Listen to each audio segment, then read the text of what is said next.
So when you read the online help for the structured text, you may notice this one section. You can see here, specify a non-retentive assignment. It's a special type assignment. So compare with, they call the regular assignment. For the non-retentive, that the column equal sign is surrounded by a pair of square brackets, right? So they call that non-retentive. So that is used to reset the value to 0 for the tag whenever that into a run mode, or when you program that in the SFC sequential function chart, you use that to reset the tag into 0. So for this action, you don't have to worry about too much. So for this, especially on the second situation, I have a video talk about when the step logic is designed in the subroutine, which is being called by other routines. So when that happens, you may have some output being energized and never get a chance to be reset. So that will cause a problem because the subroutine will not be being called again, so the logic will not get a chance to update, right? But again, that's only a very special situation. You don't have to worry about too much. So you just need to remember that you don't have to use the non-retentive assignment in majority situation, right? Even if you use this square bracket, perhaps that won't make any difference on your logic, right? So that's in the most normal situation, all right? And for the rest of the video, I'd like to talk about on the one thing we always maybe not pay attention on a regular assignment, which is a character on this part. If we read underneath here, so you can see there's one description. So once you use the regular assignment statement, the tag retains the assigned value until another assignment changes the value. So that means that brings probably like a familiar concept we had before with Boolean tag.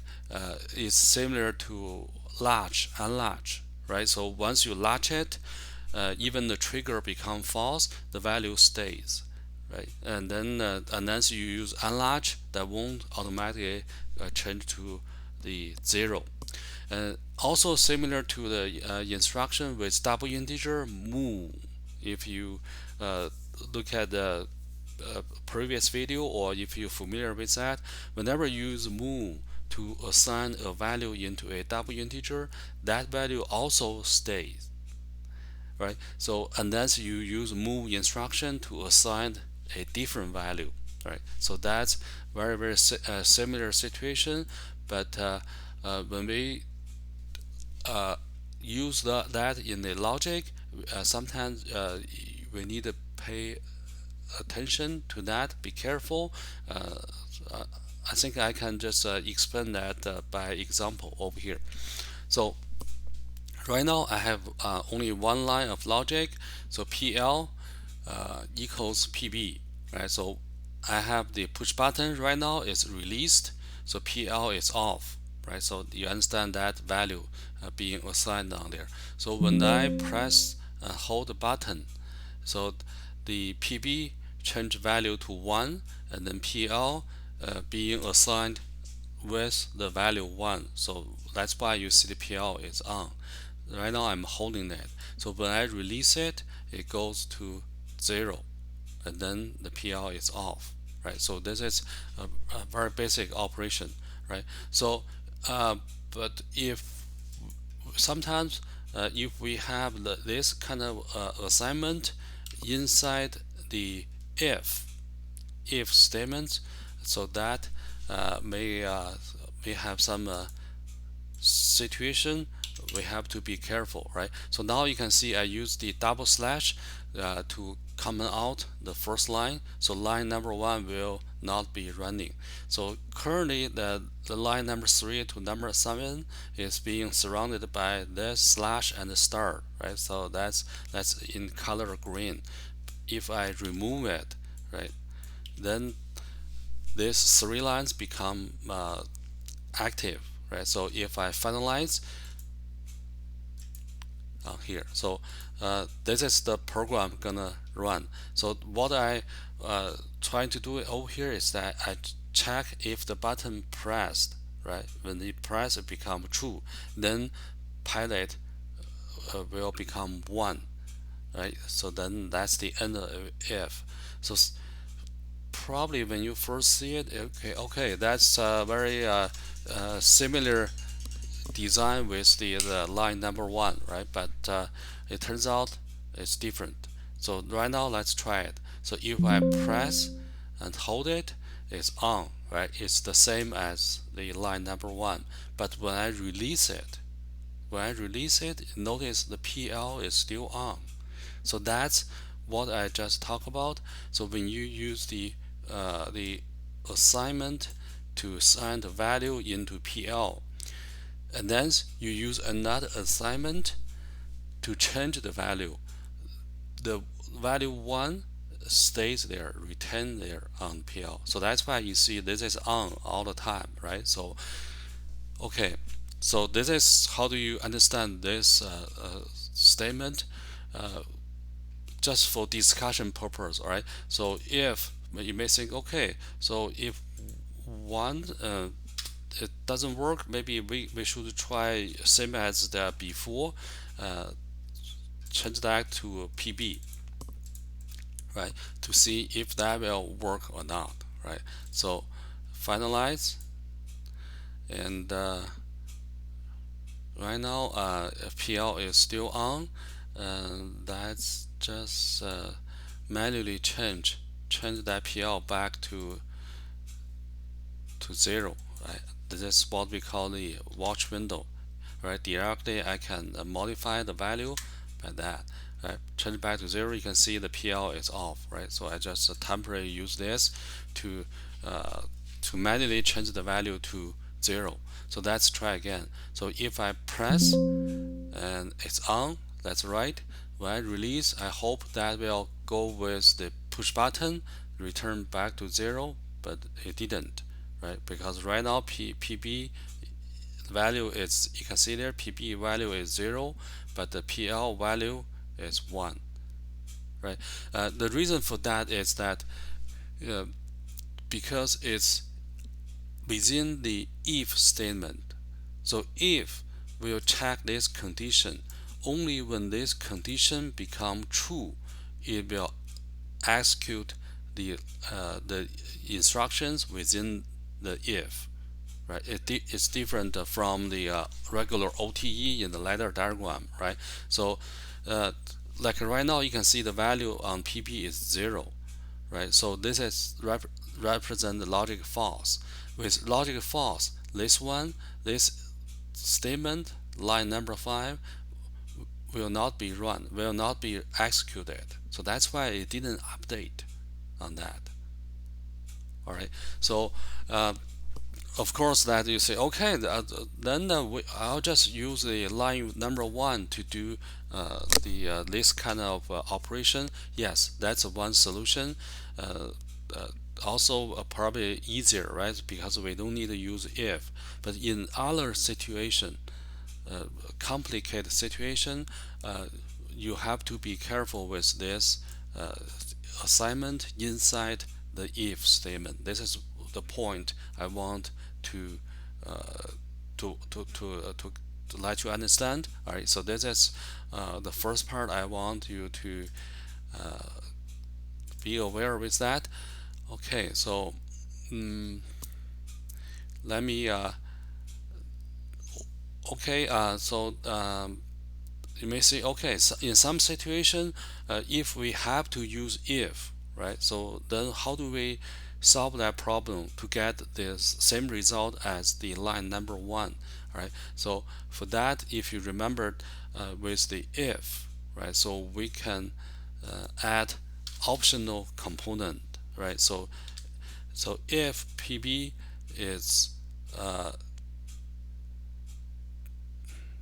it's 1, and then PL is 1.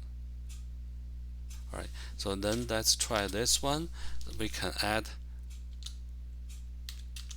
else, right? So we can add a else, and then PL, and this time we want to change that again. We use a different value to see if we can overwrite, right? Right. So now let's try. Notice the pilot light automatically already off, right? So then let's try it. So when press is on, when release is off. So that means the else works, right? The else means when PB is not true, we'll execute on this line. So that's why this value will assign to PL again. All right, so that's why you need to be careful with this. All right, so like I said, right, so if in this case it's very simple, only one push button, one PL, right? So the line number one is your best choice. But in some other situation, as you get your logic complicated, then you have to look at this, use else to assign a different value, right, to update the operation. And in other situation, even more complicated, you may need to add other logic. So I'm going to show you one of those example. Right. So in this way, I can just temporarily to bypass. Let me just bypass this part. Uh, Again, I use the slash start at the beginning, and then here I can use the start slash to block this whole logic, right? So let's move on to the next one. I don't want type in, that's gonna take me too long. Right now this is being blocked by these two comments, but now I can remove it. Once I remove it, they become valid. So this is something I'd like to do with the toggle switch, right? So this time, notice here, I didn't use the one-shot instruction. I didn't use OR one shot. You know what I mean by the instruction. I forgot the name. Yeah. So it just use the pressed as a tag to do that, right? So for example, if the button being pressed and it's not being pressed before, then I make a record it's pressed, and then in the same time I reverse the PL. If it's the PL right now is off, I turn back on, right?